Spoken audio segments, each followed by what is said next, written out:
Télérama. Deuxième jour du festival, deuxième émission. Bonjour, merci de nous suivre et de nous regarder. Nous allons aujourd'hui vous parler de deux films. L'un égyptien qui s'appelle Yomédine de monsieur Abou Shawki, pardon, j'en bafouille, et le film de Kirill Serebrennikov qui s'appelle L'été, Léata.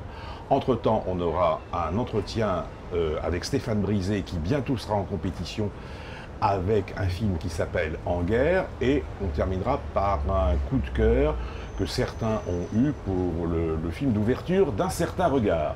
Tout ça en compagnie de Guillemette Odissino, de Samuel Nouer. Bonjour Guillemette. Bonjour Pierre. Bonjour Sam. Bonjour Pierre. Bon, nous allons commencer donc à parler du premier film en compétition. Je pense d'ailleurs les deux films vont nous diviser, je pense, comme ça j'ai une idée. Hein. Et on va donc commencer par un film qui s'appelle Yomédine. Oui. Premier film. Oui. En compétition, égyptien. Avant toute chose, je vous propose de voir un extrait du film. Ça va nous situer très bien l'ambiance du film.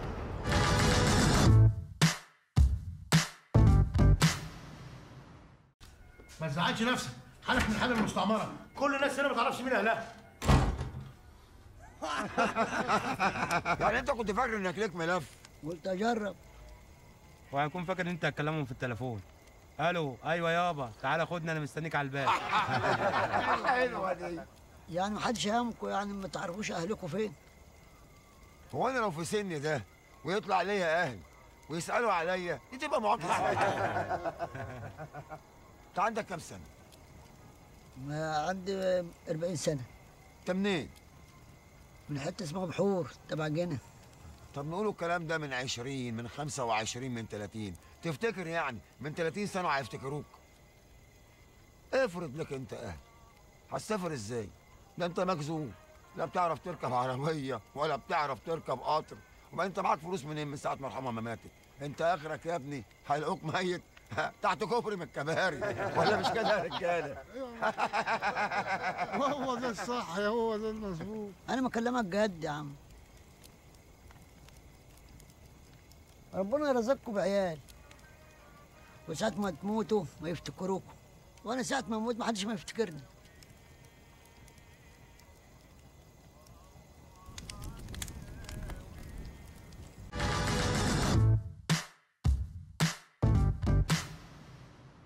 Alors, on n'est pas tout à fait d'accord sur ce film. Non, Pierre. Non, non.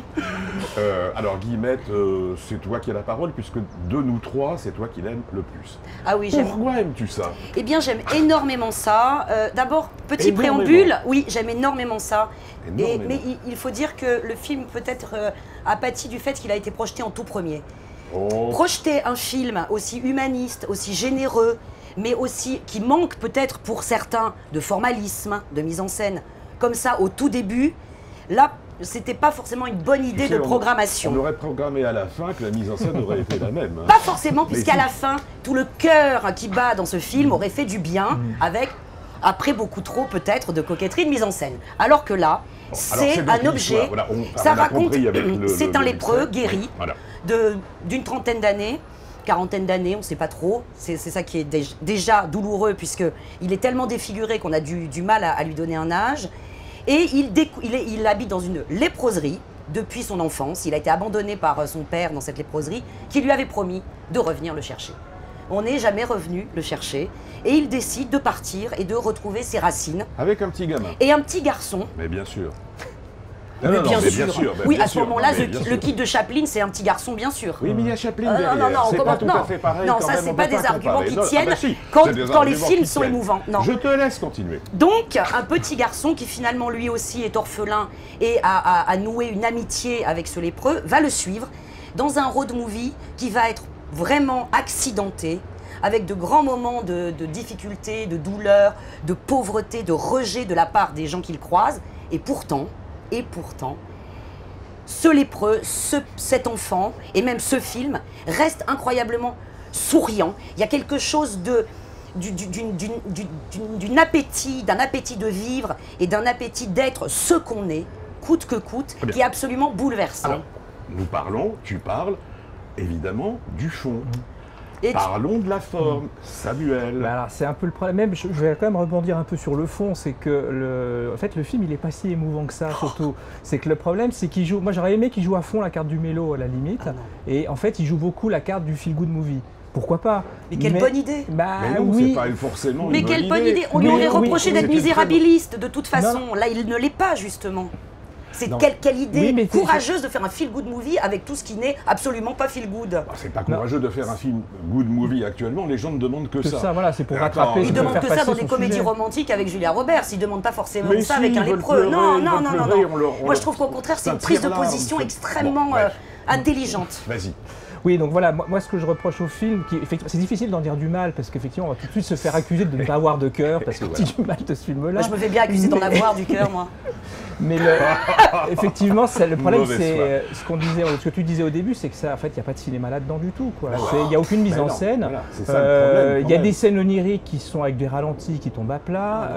Il ne sait pas trop comment poser sa caméra. Alors, il fait tout trembler un petit peu. C'est en général la solution de facilité quand on ne sait pas trop quoi faire. Voilà. Et je trouve ce qui est le plus frustrant dans le film, c'est qu'il y a plein d'idées qui sont là, qui peuvent être très intéressantes et qui sont à peine effleurées et jamais développées.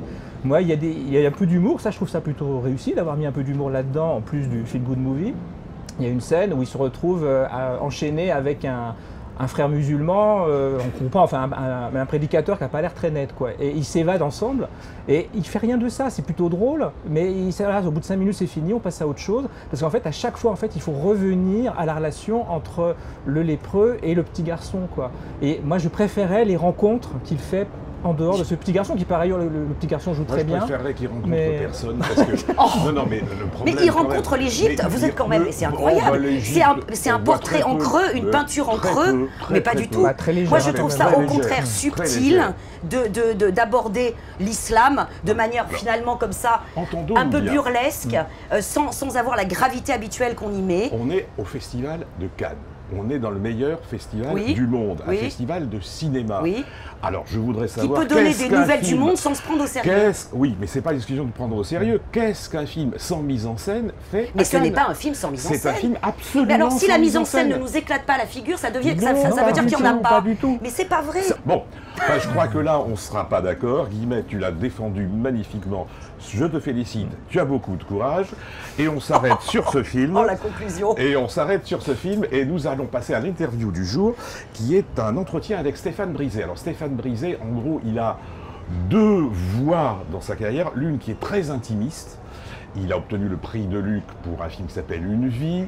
Il a fait un film avec Vincent Lindon, qui est son acteur favori, et qui s'appelait Quelques jours de printemps, où il traitait du suicide assisté, en quelque sorte. Tout ça est très très bien. Et puis alors, l'autre voie, c'est la loi du marché, c'est-à-dire une voie beaucoup plus engagée. Et c'est à cette voie-là qu'appartient donc En guerre, qui va être projetée d'ici quelques jours. Et Stéphane Brisé nous explique là la surprise qu'il a eue à tourner dans cette usine, où à un moment donné, les prises étaient terminées et les ouvriers ont continué à jouer.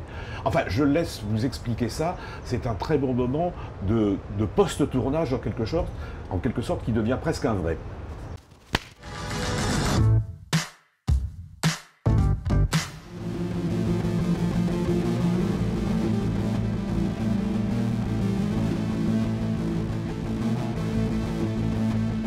La séquence de votre film qui vous vient en tête. Waouh! La scène où ils envahissent l'usine à Monceau, c'est un moment de folie pure, quoi. C'est un moment où j'ai fini en larmes sur le plateau parce que j'ai vécu à ce moment-là un miracle.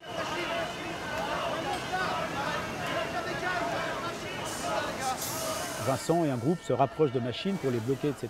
Il y a un dialogue avec des salariés et tout. Vincent vient se rasseoir, il a fini la scène, je suis en train de revisionner, enfin, je suis là à côté des combos, mais je vois que la caméra tourne toujours. Et j'entends dans le casque des figurants qui sont en train de discuter, donc un des figurants qui joue un des salariés d'Agen, qui vient envahir l'usine de Monceau, et qui est en train, donc là on est à des moments de vertige, qui est en train de dire aux salariés de Monceau, le texte, il n'a jamais lu le scénario, hein, le texte que disait Vincent quelques minutes auparavant aux salariés. Et là, je dis au chef-op, au casque, je dis rapproche-toi, donc il se rapproche, il va filmer, et les mecs continuent à parler. la caméra se déplace, les autres salariés sont en train de discuter, parlent d'autre chose, mais d'une manière tout aussi véridique pour expliquer pourquoi ils sont là, pourquoi ils bloquent les machines. Et là, je dis à Vincent, vas-y, c'est maintenant que tu dois jouer la scène, vas-y, va bloquer les machines, interviens. Vincent part comme ça immédiatement, il comprend immédiatement ce que je lui demande, il va bloquer les machines, c'est tout ce qu'on voit là à l'écran sur le coup. Il bloque les machines, il appelle un collègue pour bloquer la machine, est-ce qu'ils ont bloqué les machines? C'est un chaos total, mais il s'est réinventé le chaos à ce moment-là. J'avais fini par l'installer et il se réinventait sous mes yeux.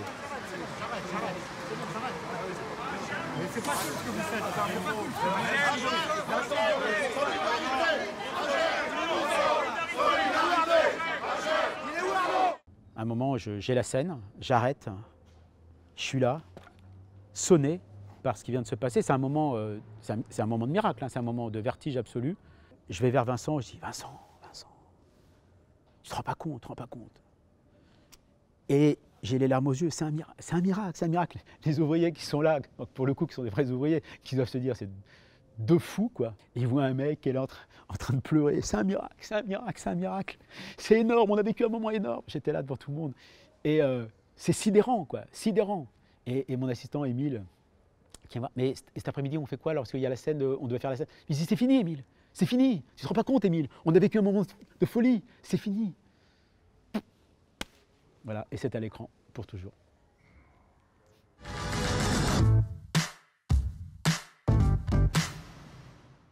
Alors, nous voici maintenant pour parler du film de Kirill Serebrennikov qui s'appelle L'été, Léata en russe. Et c'est l'histoire d'un musicien rock qui s'appelle Viktor Tsoï, qui a eu une brève mais éclatante carrière en Russie, devenu l'idole des jeunes, c'était au moment de Brejnev, et il est mort. Ce que le film ne nous dit pas, puisque en fait le film, on va en discuter tout de suite, c'est plutôt l'arrivée à la gloire de ce Viktor Tsoï et son amitié avec un autre rocker qui est moins connu que lui.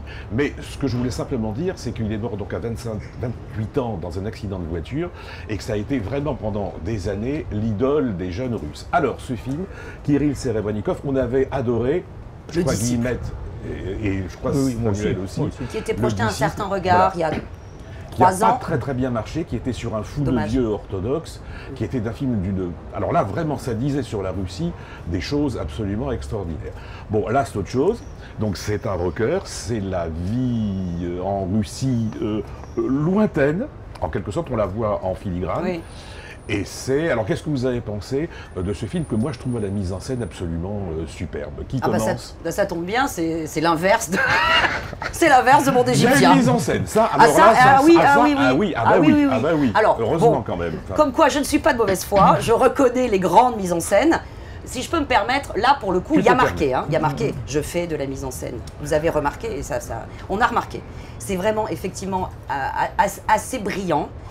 De temps en temps, moi je trouve ça finalement plus intéressant quand c'est dans la discrétion des rapports amoureux. Parce qu'il y a aussi parce que c'est ça, en fait, des rapports amoureux qui se nouent. C'est presque un ménage à trois qui se noue entre Viktor Tsoï, l'idole, son rival qui a du succès mais qu'il va surpasser en popularité, et une femme entre eux. Et ça, c'est vraiment filmé et écrit avec une grande pudeur. Oui, avec une grande pudeur et presque comme s'il y avait un filtre de censure politique. Enfin, comme s'il avait lui-même presque imaginé que ce couple était filmé derrière une espèce de censure. Donc il y a quelque chose de très pudique, vraiment de très joli et de moins ouvertement je suis un metteur en scène.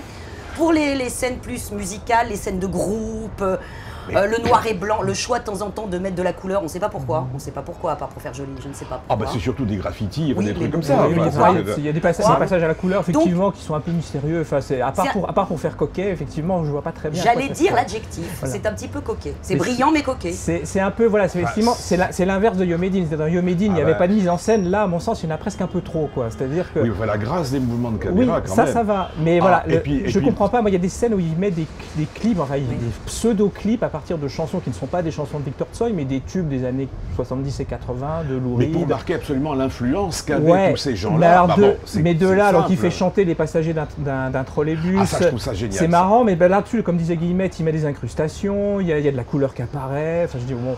Ah bah de rendre, Pourquoi C'est un très bon mais- réalisateur. mais bon, de rendre musical oui. un bus à Leningrad, Bah, enfin à Saint-Pétersbourg. mais c'était pas la peine, à mon sens, de mettre des incrustations. La Et- mise en scène, par ailleurs, est suffisamment forte pour pas Oui. mettre des affaîtries clipesques par là-dessus. Non Voilà. mais ce qui est C'est la surtout réserve que j'ai formidable, sur c'est ce une film. sorte de meneur de jeu qui est là, qui intervient dans l'intrigue et qui nous dit tout ça n'est pas vrai, ça n'a pas eu lieu. Oui, ça aurait été génial si ça avait eu lieu, ces Oui, passages Voilà, bah, absolument. ça, Et c'est ça n'a c'est pas eu peut-être lieu. l'influence théâtrale. Ça, comme on dit, c'est comme un peu Oui, un chœur car qui c'est un grand commente. metteur voilà. en scène de théâtre Et- qui a été beaucoup inspiré par le cinéma puisqu'il a adapté sur scène.